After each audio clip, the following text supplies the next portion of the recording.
Esiet sveicināti Samantiņas pasaciņās. Sniegavīr, tu sniegavīr. Bija skaista, saulaina ziemas diena, debesis mirdzēja dzidrā zilumā, sniegs spīdēja tīrs un balts, kā tikko izmazgāts linu palaks. Mazā raganiņa kopā ar kraukli sēdēja mežmalā un sauļojās. Pēkšņi tuvumā viņi izdzirdēja bērnu balsis un priecīgu klaigāšanu. Mazā raganiņa aizsūtīja kraukli abraksu izlūkot, kas tur notiek. Pēc brīža atgriezies viņš sacīja: tur ir daži bērni, 6-7 gadus veci knēveļi, pļavā aiz mežiņa viņi ceļ sniegavīru. Man tas ir jāredz, mazā raganiņa teica. Un tā kā līdz pļavai aiz mežiņa nemaz nebija tik tālu, viņi gāja kājām. Sniegavīrs tikko kā bija pabeigts. Sejā deguna vietā viņam bija iesprausts burkāns un acu vietās oglītes. Galvā bija vecs sadauzīts katls, labajā rokā viņš lepni turēja žagaru slotu. Bērni nemaz nemanīja no meža iznākam mazo raganiņu. Sadūšies rokās, viņi dejoja ap sniegavīru, viņi lēkāja no vienas kājas uz otru un vēl dziedāja: sniegavīr, tu sniegavīr, cik tavs baltais svārciņš tīrs, arī cepure bez vainas, vecais katliņš sodrējains, burkān deguni, vai tiesa, ka no sala nebaidies. Mazā raganiņa priecājās par lielisko sniegavīru un bērniem. Viņa labprāt būtu dejojusi ar tiem kopā. Te no meža negaidīti izbraucās bariņš lielāku zēnu, 7 pēc skaita. Bļaudami viņi skrēja tieši virsū sniegavīram un apgāza to. Katlu viņi spārdīja ar kājām, slotas kātu pārblauza vidū pušu, un bērniem, kas tikko kā bija priecīgi dejojuši, viņi ar sniegu ierīvēja sejas.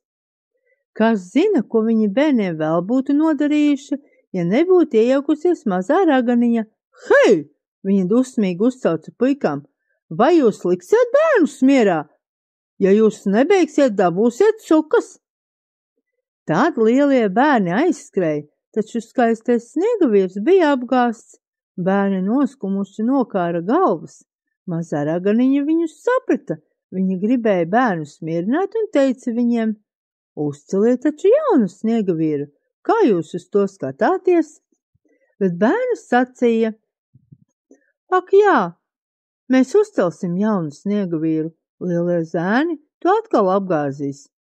Bet tam mums vairs nav slotas, viņi taču to pārlauza. Es domāju, ka jums būs tikai tā licies. Raganiņa sacīja un noliecās pie salauztās slotas. Nu skatieties! Viņa parādīja bērniem slotu, bērni redzēja, ka tā ir gluži vesela. Celiet vien mierīgi, mazā raganiņa iedrošināja, jums no lielajiem zēniem nav ko bīties. Ja viņi te vēlreiz parādīsies, viņi saņems, ko pelnījuši, varat būt droši. Bērni ļāvās pierunāties un tomēr cēla lielu jaunu sniegavīru. Tas izdevās vēl skaistāks un staltāks nekā pirmais, jo šoreiz palīdzēja arī mazā raganiņa. Taču tiklīdz jaunais sniegavīrs bija gatavs, no meža atkal skaļi bļaustīdamies izrāzās 7 rezgaļi. Bērni sabijās un gribēja mukt projām. Palieciet un skatieties, kas notiks, mazā raganiņa uzsauca. Kas notika, kad atrāzās rezgaļi? Pēkšņi jaunais sniegavīrs sakustējās. Viņš ievicināja žagaru slodu kā milnu un pagriezās pret lielajiem zēniem.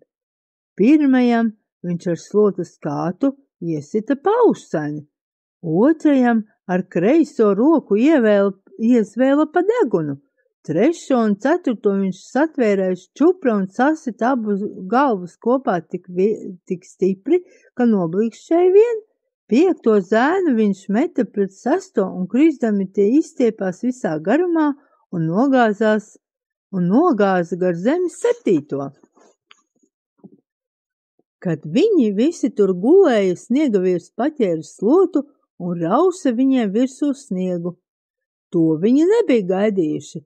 Zēni gribēja saukt pēc palīdzības, taču aizrijās ar sniegu, izmisīgi viņi ķeparojās ar rokām un kājām. Kad beidzot ar lielām grūtībām zēni izķeparojās, viņi pārbijušies metās bēgt. Sniegavīrs mierīgi aizgāja atpakaļ uz savu vietu un atkal sastinga. Tā nu viņš stāvēja, it kā nekas nebūtu noticis. Bērni gan vilēja, jo zināja pavisam droši, ka lielie zēni vairs nekad nenāks. Mazā raganiņa par izdevušos joku smējās tik sirsnīgi, ka viņai asaras saskrēja acīs, un krauklis abraks izbijies iesaucās. Izbeidz, citādi tu vēl pārsprāgsi.